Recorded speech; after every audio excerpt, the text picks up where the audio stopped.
Hey everyone, Luke here, and yeah, it's like 2 o'clock in the morning. Actually, 2:25 in the morning here now.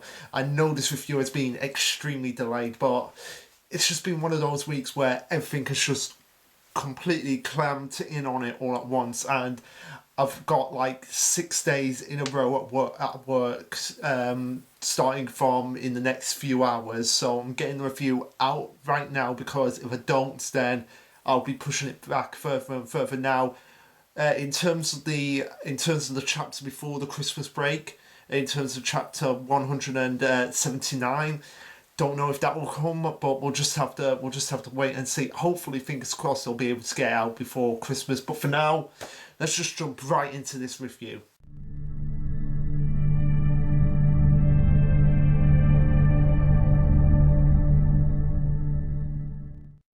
Okay, so this will be chapter 178, titled Science Scales Mountains. Now that has a double meaning. Obviously, with this chapter, if you've seen it, you've obviously got the mountains that they've got to climb, but also it has a double meaning with them actually weighing in on scales themselves. So nice little double meaning there with the title of with the title of the chapter itself. But anyway, the chapter starts off with a colour page which shows Senku and Chelsea with them going, "Ha, we managed to reactivate the petrification device by hand. Only as we've established that it was only that one time. That one time we could get that little bit burst of jolt by just taking out the battery and pulling it back in. It was only that one burst that you were able to get, and now they have to come up with another way to actually get the device working and up and running again. Although I don't want it to be like, oh, we've got the device working and running again, full power, no problems, we can take down Stanley. I don't want that to happen. Although one thing I want to know. And I didn't already discuss this with Pyjams, but I'm going to say it now.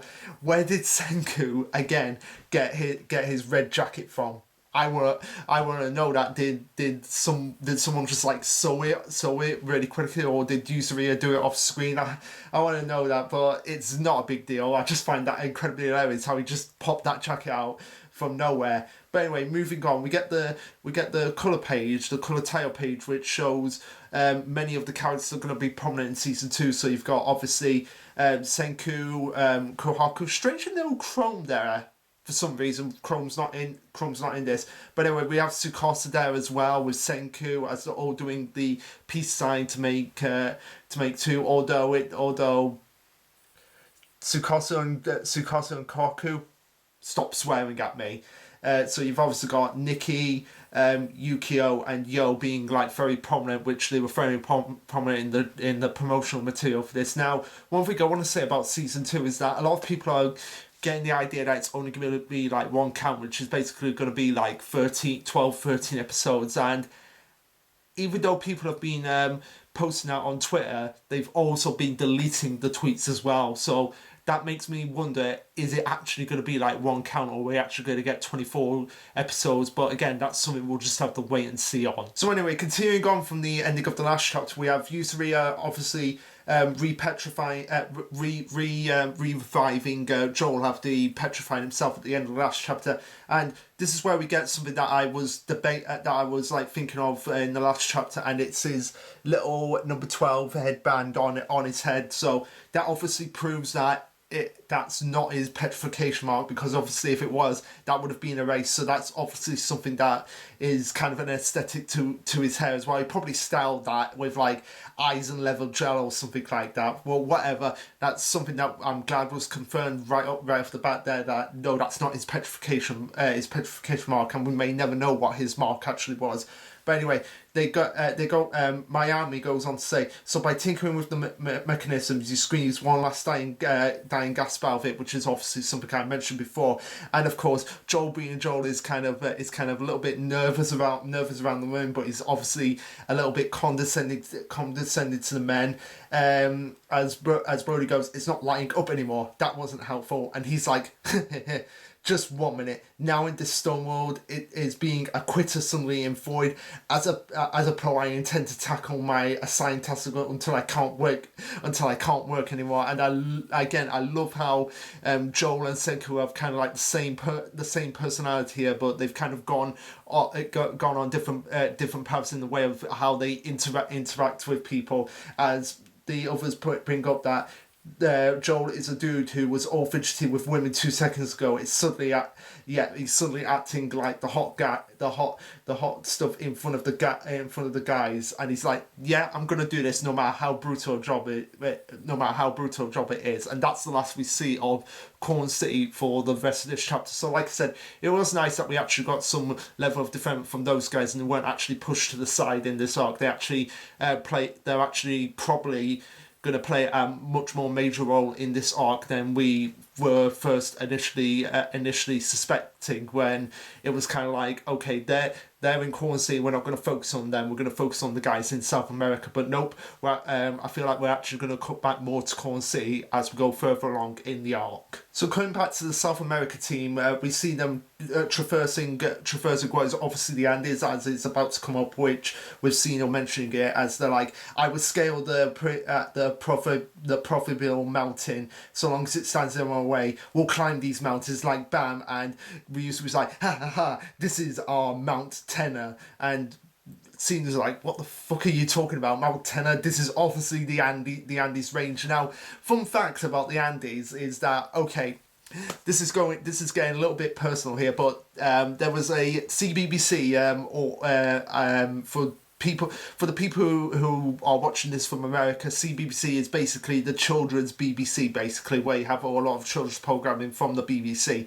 But anyway, there was like a documentary style kids adventure series back in the day called Serious, which basically had a group of kids ages 12 to 15 going and traversing difficult terrains with obviously professional people to keep them occupied and obviously know what they're doing. And one of those series was called that you had like Serious Desert, where they actually traverse the desert, Serious Arctic, where they actually traverse the Arctic. And one of the series was Serious Andes, which was one that I wanted to go on, but I didn't have the chance to do. Where basically you had the group of kids, obviously with the professionals, scouring the Andes Mountains, and only 4 of those kids actually did it throughout the whole.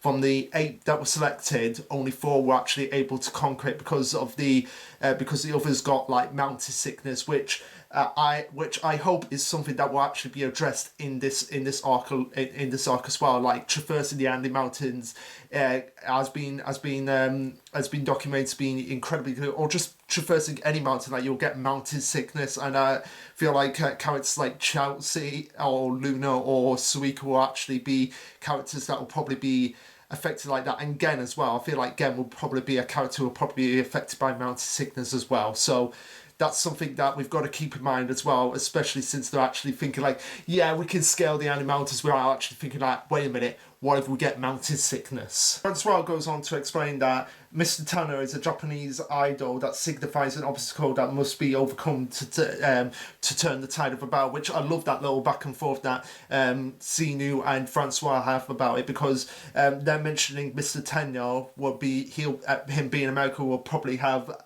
very little idea of what that actually is, and having Francois there to actually explain to him is kind of a little bit of a fun dynamic that they have going back and forth. And Taiju goes on to say, the Andisa feels like I've heard that name before.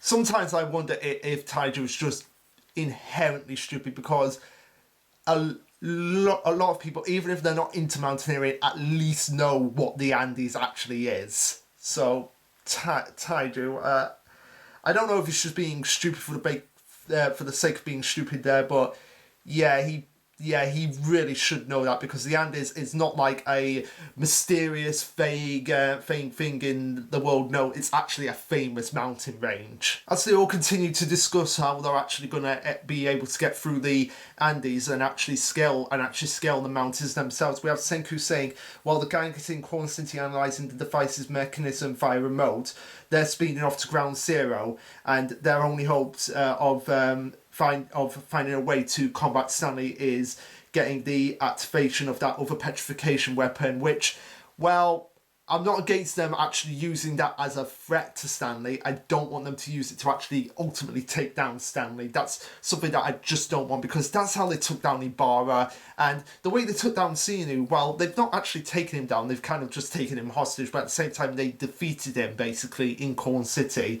And I want there to be like a unique defeat for Stanley himself. I don't want it to just always be like, oh, we're gonna petrify him to get rid of him. And Xenu being Xenu, I don't think he would even be on board with that idea, given their long history together. He'd be like, Senku, what the fuck are you doing? What going to do that? You really think I'm going to let you do that?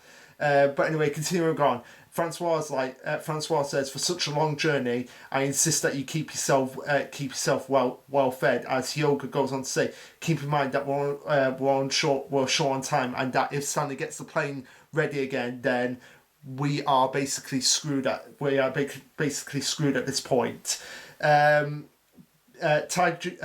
Actually, before I continue on, I want to say I love that Francois actually brought up that, because it's basically what I was saying there. Like, you've got to keep your energy built up, because if you get mountain sickness, then it's not a pleasant sight. It's basically seasickness, but on a higher scale. No pun intended. Now, I'm no expert in anything, but I'm no expert in like sickness on like boats or mountains or anything, but I've actually climbed high scale hills before, and yeah, it does take the wind out of you. So better be listening to that advice, everyone, and giving Francois a lot of credit there, because yeah, just simply climbing some of the high hills in the UK, that can really take it out of you. And this is me speaking from experience as a 29-year-old. As Taiju goes on to ask how further it'll be to actually get to the Amazon rainforest, Yukio says that it's hard to say, because given the nature of the world and how much has changed, like that it could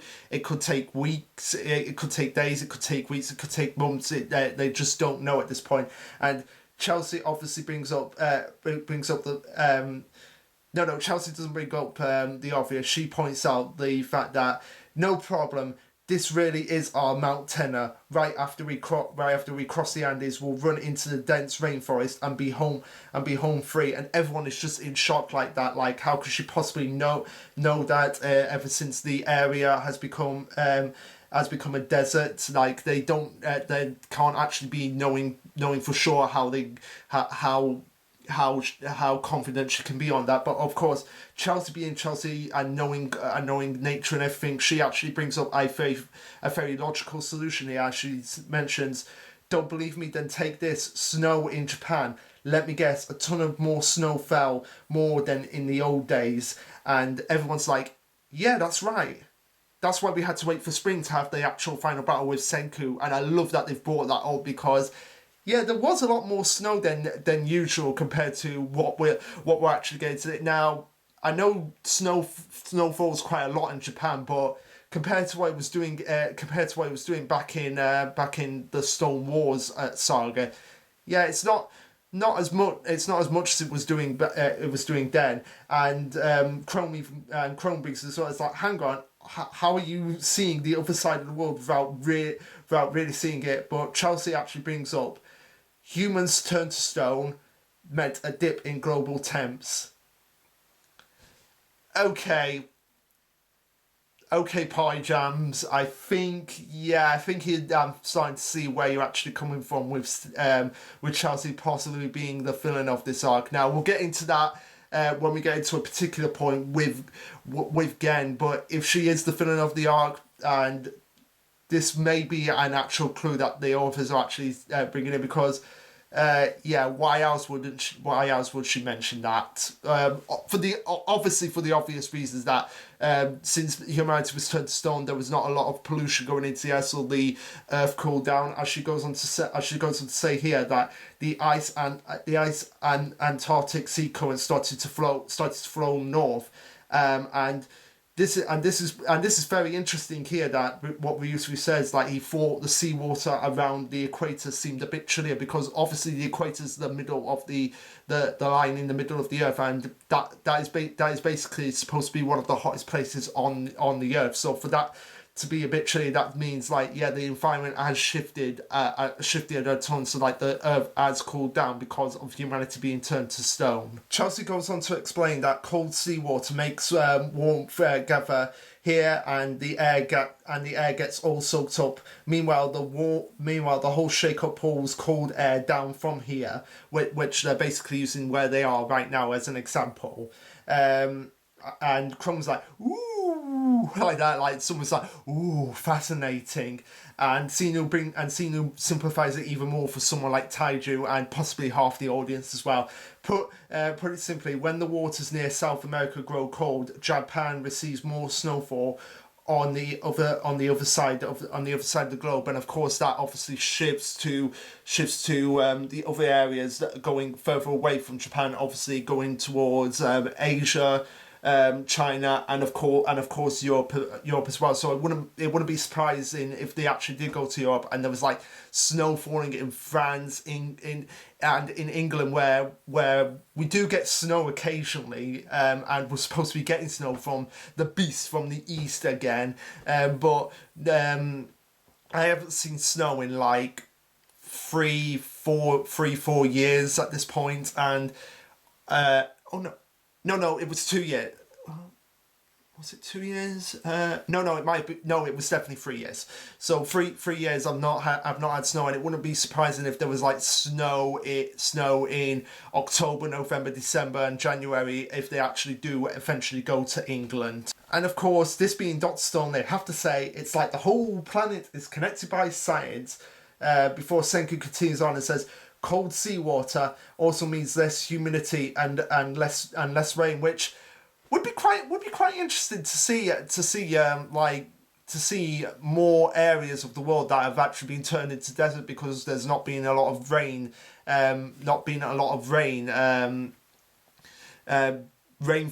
rainfalls happening basically. So whether or not the Amazon rainforest is a rainforest anymore, because maybe there's not any rain anymore in that part of the world because of what's happened with the cold seawater making it less making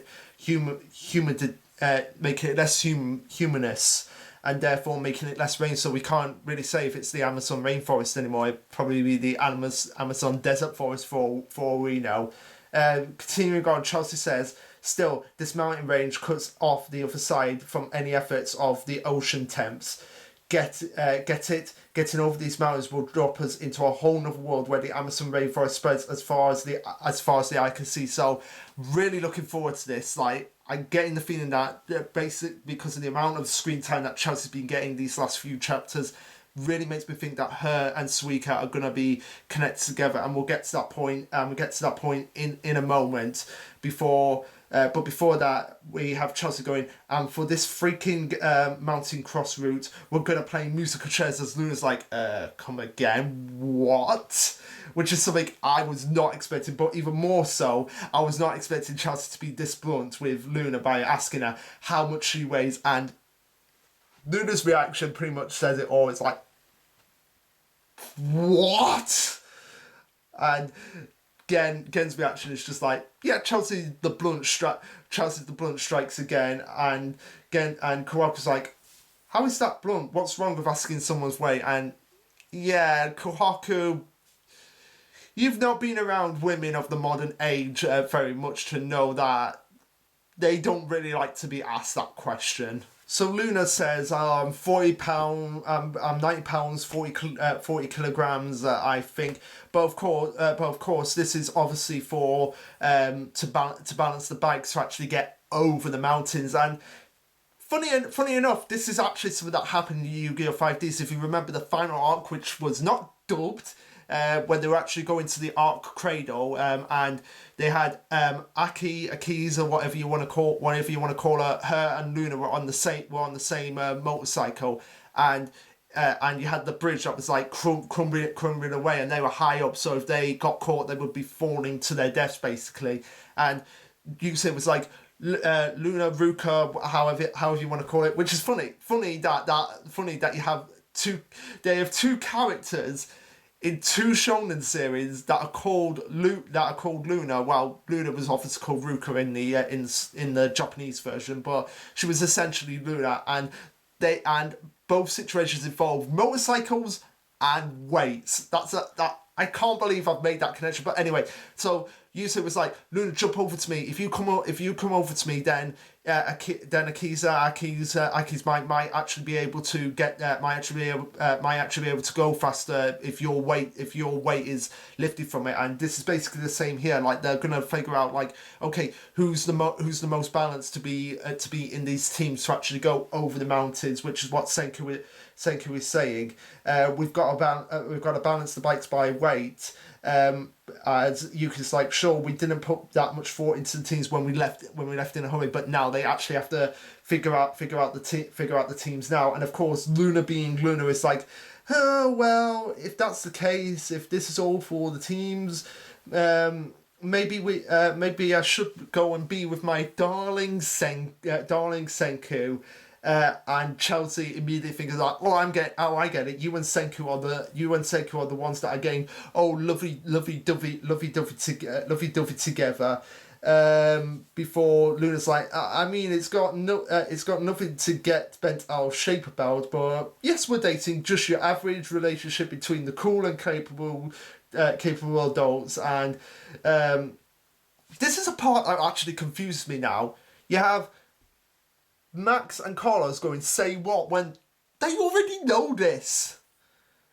But anyway, Karaku's like, seriously, I have my doubts. But yeah, that's the moment, like, you two really should know this because you were there. We cut to a flashback on the Perseus where we have Senku being asked if he'll be Luna's boyfriend, and we get what happened actually afterwards, where he's like, so we'll use it as sort of like a political marriage.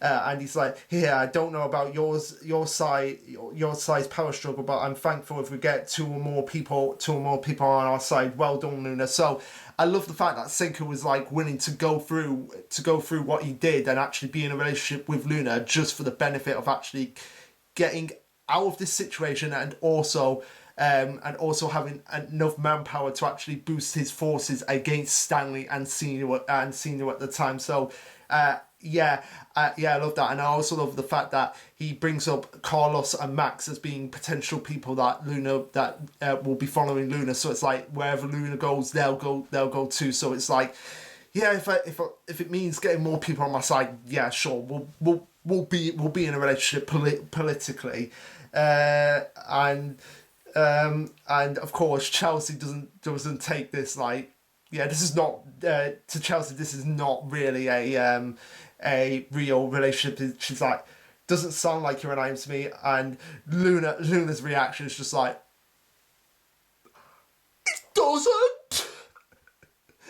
I love that, and I love the fact like she's like, okay, I've got to try harder to make my charms for Senku. As Karaku's like, this is Senku we're talking about, so I assumed as much as well. And yeah, you've got to assume as much.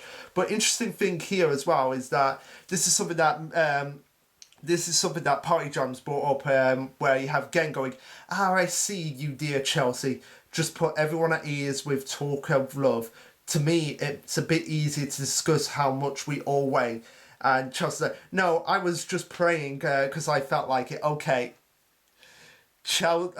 that's very suspicious here, and I'm glad that Parry Johns brought that up to me with that little conversation between Gen and Chelsea. It makes me think, Gen doesn't necessarily trust Chelsea at this point, and he's probably thinking like, she's probably up to something, but obviously you can't know that at this point because there's not enough evidence to support that on his front. But I feel like he's going to be keeping an eye on her. That's if they all stay together at this point. So continuing on, Senku says, doesn't matter how much we weigh doesn't matter how much we weighed back whenever, because that number is 10 million % guaranteed to have changed after living a few years in the stone world. And yeah, this is something that a lot of people are like, when we get to the actual weights, which are actually, they're like, how come these guys are all skinny and not and have got a lot of weight on them? And it's like, Senku actually brings it up here. They've been living in the stone world, doing manual labour for about 2 or 3 years.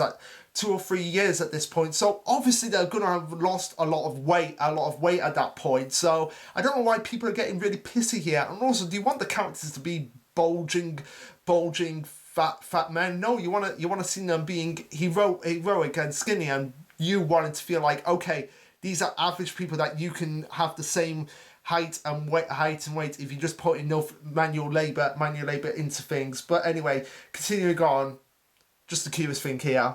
I've got to bring that up. Scales. Suika on a scale playing seesaw with Senku. That's the cutest thing ever. Anyway, just a little tangent there. We get a little bit more of a flashback where Senku made a new ruler when he first revived to actually work out what his height actually was, and then he had 10 cubic centimeters of water, which was exactly 1 kilogram, which he got together to actually get a few sacks so they could actually weigh, so that each and every one of them could actually weigh exactly how much they actually do. And we get the page here where we have all the weights, so all the teams here. Now, in terms of my weight and my height, I'm more in Hyoga's height and weight, because I'm 6'2", which is around the same height as Hyoga, and I weigh about 12 stone and 2 pounds, which is around that weight for Hyoga as well. So the teams are as followed. We have Ryusui, Senku, and Chrome in one motorcycle, which makes sense for them to be together. Taiju, Kohaku, and Luna, and I get the feeling that Luna was like, why do I have to be with this Taiju person that was pretending to be Senku? I want to be with Senku. I can imagine she's just thinking that. But also we have Gen, Tsukasa, and Chelsea. Now, I love that team up, because if it turns out that Chelsea is the villain, then she's probably not gonna do a lot of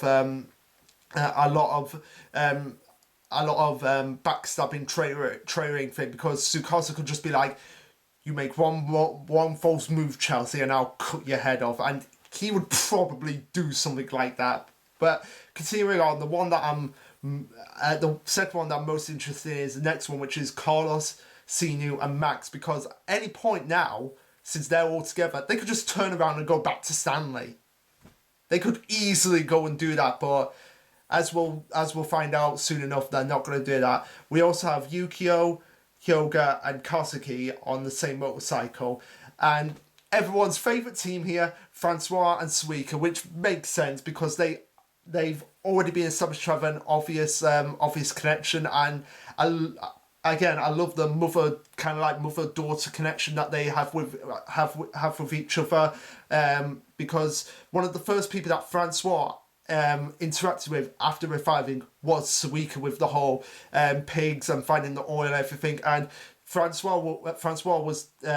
was the first one to receive a drink from Francois, which, if we're going on Control Chaos logic there, that obviously means the creators have a little bit of bias towards Suika, as much as I do, because if you don't know, when the drinks chapter, when they were all on the Perseus going to America and they were all having the drinks and everything, they said, like, do you think the people that were actually given personalized cocktails are supposed to be like the main characters of the series? Which is interesting, because Chrome never got one. You had one for Kohaku, one for Gen, one for Senku, not one for Chrome. So that's kind of like weird that they never did that. But that's besides the point. But obviously Suika was in there, and she got the alcohol-free cocktail from Francois, and she was the first one to get it. You never forget the first one. Suika, she got the first cocktail in the Stone World, and no one could take that away from her. But anyway, they're also joined by everyone's favourite character, Boiler-kun! Boiler-kun for the win! That is a joke from Twitter now. It's like, oh, you have Francois, Suika, and Boiler-kun! I'm so stupid at times. So after finding out the teams and everything, we see them speeding up across the Andes. But of course, this being the Andes, they're a lot more trickier than they actually initially thought they were. And Karaku brings up, seems like it's the end of the line for our bikes. And before we cut right back at that point to Stanley being good, it's ready to fly. And Yukio's the first one to actually pick up on this. And he's like, sadly, we don't have the time to sit around in frustration. Stanley's gang is about to come after us. And Karaku's really worried. He's like, do we have to trust the bikes and cargo and keep climbing with nothing but our clothes on our backs? And Max is like, no, the climb is bound to kill us. And he's not wrong there, because mountain sickness, like, and one false move, one slippery sub, and you could go crashing, hit your head, and you're dead at that point.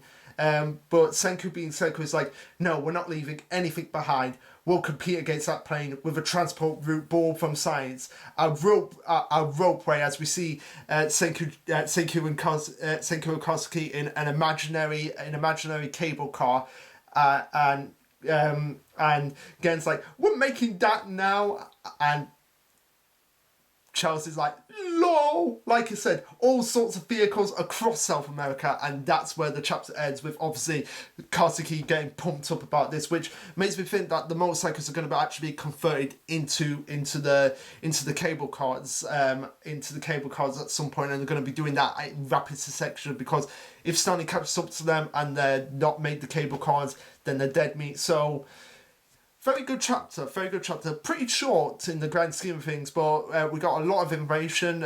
We got information about how the climate has functioned, and got a little bit suspicious on Chelsea at this point. But also we got the official heights and weights of the characters, which we can all have fun with, like figuring out which character were the closest to in terms of height and weight. And we're getting cable cars, which anyone who's been to a theme park and had those cable cars knows how incredible those cars are, about just getting over places that would take ages to walk through. Now, in terms of what will happen next, I reckon that they will be able to make the cable cars, but there will be Stanley will catch up to them and basically be like, shoot them down, and he will get the teams pretty much separate. So I'm thinking more along the lines of Suika and Chelsea's team obviously being together, which would make an interesting dynamic, not just for